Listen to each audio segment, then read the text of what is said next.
Police are searching for the person who stabbed a Powell County man 8 times, sending him to the hospital. Some terrifying moments for a Lexington woman this afternoon. What she says happened as she was getting into her car at Home Depot. And cameras catch this thief stealing a donation jar from a gas station. We'll hear from the store owner who says this isn't the first time his store has been targeted. Tracking, alerting, protecting.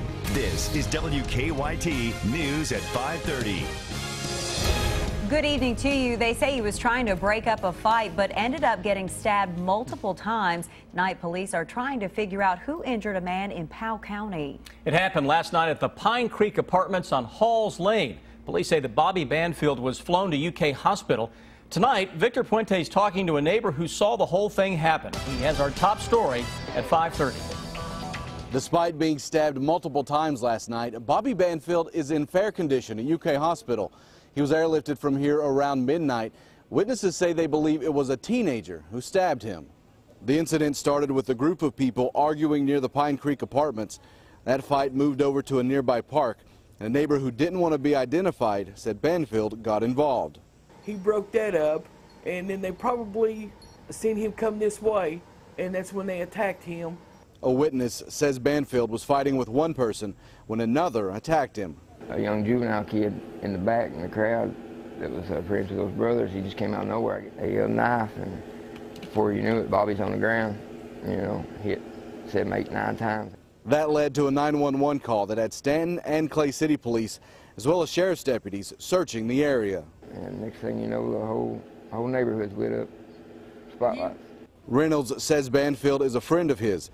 He's been in contact with his family. I heard he got out of surgery and everything went well. I just hope he recovers, Police say they have some names of people who could have been involved. So far, there haven't been any arrests.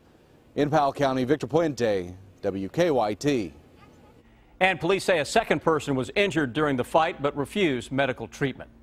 A Lexington woman says she is scared and shaken. Police are searching for a man they say attacked that woman while she was getting into her car this afternoon.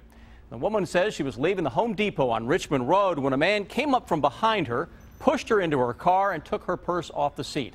The man then took off in his car. The woman says she knew something was wrong when the suspect pulled up behind her. He left the car run. He opened the door but left the car running, and so I knew he wasn't parking. So that alerted me that something was going on. I thought he was going to kidnap me. Unfortunately, he didn't. The woman says the man was wearing a faded orange shirt with blue jeans, is driving an old Chevy pickup truck. The Bluegrass Parkway is back open tonight after a crash involving a tractor trailer. Our county-by-county coverage at 5:30 begins in Nelson County. Deputies say a semi hauling oil crashed around 9:30 last night. The driver of the semi was airlifted to a Louisville hospital with a punctured lung and spleen. Crews had to keep the road closed for several hours while they removed debris. That closure caused some traffic headaches during the morning commute. Had to go around everything, kind of make a big loop, so I've lost about a half an hour. We're told that driver was traveling from West Virginia.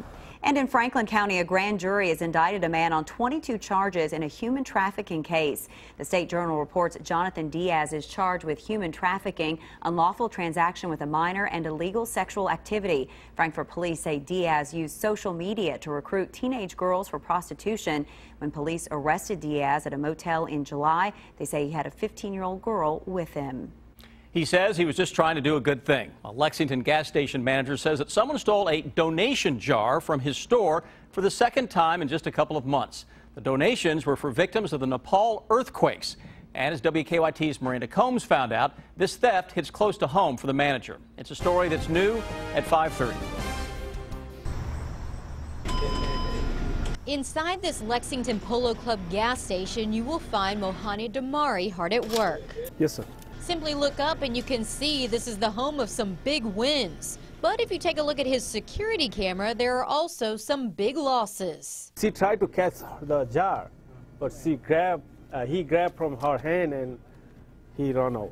Damari kept the jar right here. It had $200 in it. That money was supposed to go toward earthquake relief for his native country of Nepal. You robbed?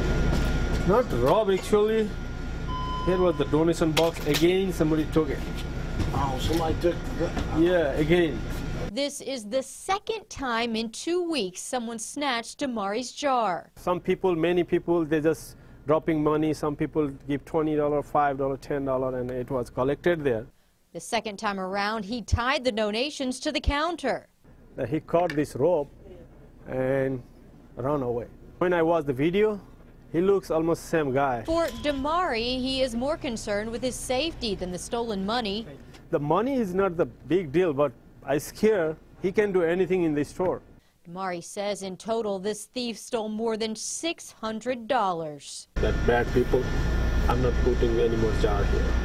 Stolen money that will never end up in the hands of a country still recovering almost 6 months later. In Lexington, Miranda Combs, WKYT.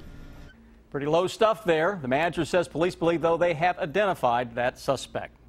It's been another day of gorgeous weather. Can't complain about it. Plenty of sunshine. Temperatures in the low 80s for the most part. We could just talk about this all day long, Great. could we? But it looks like this stretch will last just a few more days before some changes move in. Chief Meteorologist Chris Bailey has an early look at your forecast. Yeah, pretty much more of the same over the next couple of days. Got to like the blue skies out there. A little bit of cloud cover, giving our skyline some flavoring. And as you mentioned, the very pleasant temperatures. A lot of upper 70s, low 80s out there. Live Skycam in Lexington. We're looking toward the southeastern skyline, picking up on some of those clouds that are a little more prominent across parts of southeastern Kentucky. Defender, no precipitation on it, but notice the clouds into the southeastern corner of the state. Those clouds are going to continue out there on and off over the next couple of days, but at no point should anything produce precipitation until we get into the weekend as it stands now. A lot of upper 70s where we have a little more cloud cover southeastern Kentucky, low 80s across much of the rest of the area. We hit the fast forward button on your thermometer by 11 o'clock. Quick drop into the low 60s. First thing tomorrow morning, readings are down into the mid and maybe some upper 50s. So again, clean skies out there for now. Weather headlines, we'll keep an eye on the weekend as a cold front arrives. That may kick off a rather unsettled period. 7-day forecast finally with a little action in it as we go into the weekend and next week as well. We'll break it down for you when I come back here in 10 minutes.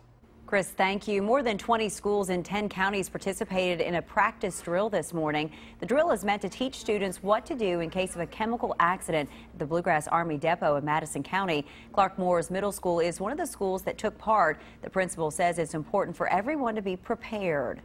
Now, we hope it never happens. I mean, it is a concern, but we have to do what we have to do to keep our people safe. Clark Moore's is the school closest to the depot. Well, maybe you've noticed price tags on store shelves always seem to be changing, and sometimes that can lead to customers getting charged the wrong price at the cash register. But now there are new high-tech tags that can change on their own. From incorrect price tags to out-of-date sales stickers, customers are often charged more at the register than the price tag advertised on the shelf. In fact, in the past 2 years, Safeway, Whole Foods, Walgreens, Target, and CVS have all paid steep fines for overcharging customers. In one case, CVS found supermarket customers were overcharged for about 1 out of every 50 items they bought. I think it happens in almost all the stores. It's just a matter of is it getting noticed or not. Ron Hasemeyer of Alameda County's Department of Weights and Measures says it's usually human error. Store workers can't keep up with the blizzard of sales and price changes that happen every week. Prices go up and down all the time. These are LCD display tags. Now a Silicon Valley company says it's come up with a solution. Sunut Saxnina is the founder of Altair, a company that makes electronic price tags. He says they guarantee the shelf tag and the cash register are always in sync. It's completely electronic, no manual intervention required. They can instantly update these signs. Kohl's began rolling out the electronic tags in 2010, and while they could make it easier in some stores to raise prices on a whim, ultimately customers will end up paying less if they can trust the price on the shelf is actually the price they're being charged at the register. So stores that change their price tags a lot could save money with the electronic tags in the long run.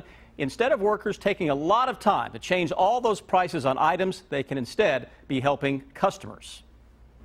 Her goal is to bring high-speed internet to all areas of the state. Coming up, hear from Kentucky's Lieutenant Governor about the initiative. I'm Bill Bryant. The candidates for governor make their cases for the chance to lead Kentucky, and Republican presidential candidates will be debating tonight. The bottom line is on the way. I'm Sam Smith in Scott County, where 2 rest stop employees were honored for helping to get children out of an unhealthy living environment at home.